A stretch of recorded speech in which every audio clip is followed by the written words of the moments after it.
En aquellos tiempos. Me llamo Uriel Cepeda Pasarán. Soy originario de San Felipe Hidalgo, un pequeño pueblo que no rebasa los 1200 habitantes. Esta es una localidad en Anacamilpan, Tlaxcala. Es en este lugar donde he vivido casi toda mi vida, a excepción de los años de la universidad. Y esta historia me la contó mi abuelo. En estos pueblos, como casi en todos los que son así de pequeños y muy cercanos a los bosques, existen historias a las que no se les pueden encontrar explicación alguna. San Felipe Hidalgo es una localidad pintoresca y actualmente alberga el Santuario de la Luciérnaga. Se localiza en medio del valle, rodeada por 3 flancos por un bosque de coníferas. Es un lugar muy grande y personalmente al tener el gusto de la cacería me he adentrado con mi padre. A veces lo hago en moto y otras veces en camioneta. Sinceramente, nunca le he encontrado el fin a aquel vasto monte. Es por eso que creo firmemente que existen algunos lugares que nunca ha pisado el hombre. Cuando mi abuelo era más joven, de 45 años, se dedicaba a hacer carbón. Esta actividad consistía en derribar un árbol seco considerablemente el más grande, porque obviamente saldría más carbón para vender. Cuando se derribaba, lo cual era con una hacha, se cortaba en trozos con una sierra a mano. Luego se construyó una especie de columna con todos estos pedazos de troncos. Se cubrían con ramas verdes y lodo a manera de crear un montículo de unos 5 o 6 metros de alto. Se prendía fuego la parte interna, la leña no ardía, pero se iba consumiendo como si fuera un cigarro. No hacía llamaradas, al cabo de algunas semanas o meses se descubría el contenido del horno. Y como resultado final se encontraban grandes trozos de carbón que se acostalaban y se bajaban con la ayuda de mulas y burros. La historia comienza así. Un día muy de mañana salió de la casa mi abuelo Nato y el primero de sus 10 hijos, Armando. También los acompañaba Gonzalo, medio hermano de mi abuelo. Era muy común que las personas que se dedicaban al campo tuvieran perros que los acompañaban. Mi abuelo tendría unos 6 perros en aquel entonces.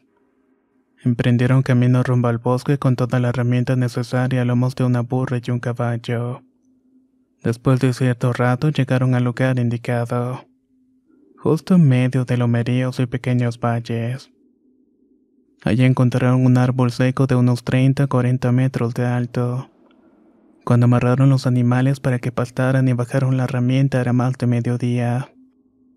Después de mucho esfuerzo y sudor, por fin lograron derribar el árbol y aún les faltaba trocearlo y empezaron a construir la pira. Ya por la tarde, al querer cortar una rama, Armando dio un mal golpe que hizo que rebotara el hacha. Esta dio justo de lleno en la ceja del ojo derecho, lo cual hizo que le ocasionara un corto profundo con mucho fluido de sangre. Mi abuelo Nato lo único que pudo hacer es sacar un poco de trementina, que es una especie de resina de los árboles con propiedades antibióticas según ellos. Inmediatamente se lo puso en la ceja de su hijo. Les pidió que buscaran los animales y que se encaminaran hacia el pueblo, pues él pretendía pasar la noche allí para cuidar las herramientas. Es aquí donde la historia se divide en 3, ya que el manto de la noche tendría algo esperando para cada uno de ellos. Armando. Al llegar al lugar donde se encontraban los animales pastando, solamente se encontraron con la burra, puesto que el caballo se había desatado y perdido en medio de la espesura del monte. Sin dudarlo, ya que no había parado la hemorragia en la cara de mi tío, Gonzalo lo subió a lomos de la burra y dijo que lo alcanzaría una vez que hubiera encontrado el caballo. Armando se dispuso a avanzar entonces. Un dato curioso es que los animales de este tipo conocen muy bien los caminos y saben encontrar perfectamente el camino de regreso a casa. Ya durante el viaje de vuelta se empezó a sentir muy mareado. Quizás era por la pérdida de sangre que había tenido. Pensando en lo peor, se amarró un lazo que salía de la faja de la burra y perdió el conocimiento. Cuando despertó lo hizo muy avanzada la tarde y en medio de la nada, puesto que se había perdido. Fue una impotencia el no saber a dónde dirigirse, puesto con el avanzar de los minutos las sombras del bosque eran cada vez más y más oscuras. Después de llorar y empezar a caminar por las muchas veredas, pudo medio orientarse y llegar ya muy avanzada la noche a su casa. Mi abuela fue por una señora de esas que tienen algún conocimiento en hierbas y esas cosas. De esta manera pudieron contener la hemorragia en la cara de mi tío. Pero estaba angustiada puesto que de Gonzalo no sabía nada. Gonzalo. Después de deambular algún tiempo entre las cañadas pudo ver el rastro del caballo. Al seguirlo pudo encontrarlo y eso sí, el cuerpo estaba lleno de sudor, señal de que había corrido por mucho tiempo. Al seguirlo pudo encontrarlo y eso sí, con el cuerpo lleno de sudor, señal de que había estado corriendo por mucho tiempo. Él sin pensarlo y con el pendiente de su sobrino comenzó la marcha con el destino al pueblo. Aunque la tarde ya empezaba a oscurecerse.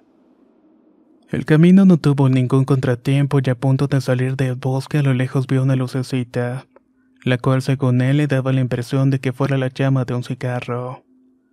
Él pensó que se trataba de algún señor del pueblo y le dio trote el caballo para alcanzarlo e irse juntos. De esta manera no le daría miedo. Cerca de alcanzarla, a unos 30 metros, la lucecita se apagó de manera repentina. El caballo se detuvo de manera brusca y comenzó a mover las orejas hacia todos lados. Esto era una clara señal de nerviosismo. Apenas tuvo tiempo de tomar las riendas cuando una llamarada se encendió sobre su cabeza haciendo que el caballo saliera todo lo que daba. Cuenta que es como si una bola de fuego volara sobre el caballo sobre este. Se acercaba muy deprisa y casi la podía tocar. Sin pensarlo, sacó su revólver y comenzó a querer disparar con la sorpresa de que ninguna de las 6 balas diera fuego. Era como si no estuviera cargada. Lo único que tenía al alcance era su tejana y prácticamente con esta se defendió, dando de sombrerazos a lo que haya sido todo aquello. La bola de fuego no lo dejó hasta que las primeras lámparas del camino empezaron a alumbrar. Después de eso, aún la pudo ver donde se había quedado. Estaba flotando a unos 3 metros del suelo y de la nada se comenzó a hacer más y más pequeña hasta que desapareció por completo. Al llegar a la casa entró como demonio y al ver a mi abuela entró en llanto. No podía terminar de describir todo lo que le había sucedido. Donato. Mi abuelo era un hombre valiente, demasiado algunas veces. Se quedó cerca del árbol ahora derribado y puesto que ahora tenía leña de sobra hizo una fogata. Se disponía a cenar para poder pasar la noche. No era la primera vez que lo hacía lejos de su casa, pero quizás pudiera ser la última. Cerca de las 2 de la mañana se despertó por los ladridos de los perros. La fogata se había acabado parcialmente, por lo que la luz que emitía el fuego ahora era menor. Cuando entró en razón de lo que pasaba, escuchó con terror que cerca de donde se encontraba se escuchaban pasos.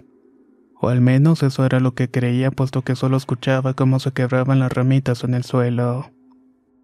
Los perros estaban más que nerviosos y ladraban constantemente y veían para todos lados al mismo tiempo.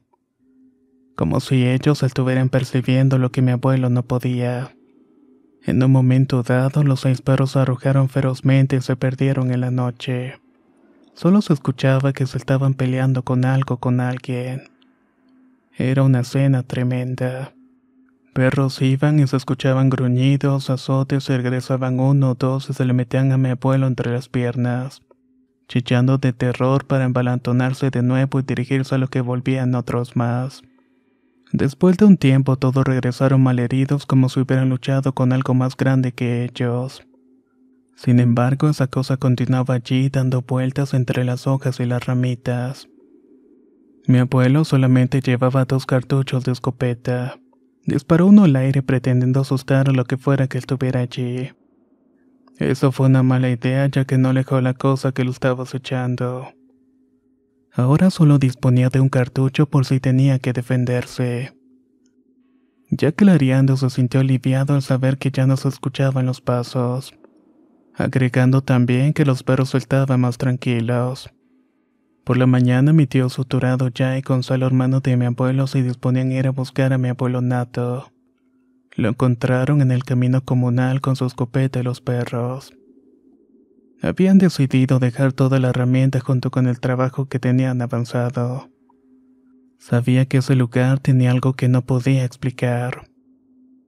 Después de escuchar las historias de los otros dos, decidió cambiar de oficio y no regresar por un buen rato al bosque. Pasó un tiempo y yo pude ver el lugar donde pasó todo eso. Es un lugar que se encuentra en medio de dos lomas, lo cual hace que exista cierto frío en el ambiente y al quedar por debajo las sombras son más que en otros sitios. En lo personal no he tenido ninguna experiencia de este tipo. Eso sí, siempre que voy al bosque tomo todas las precauciones posibles.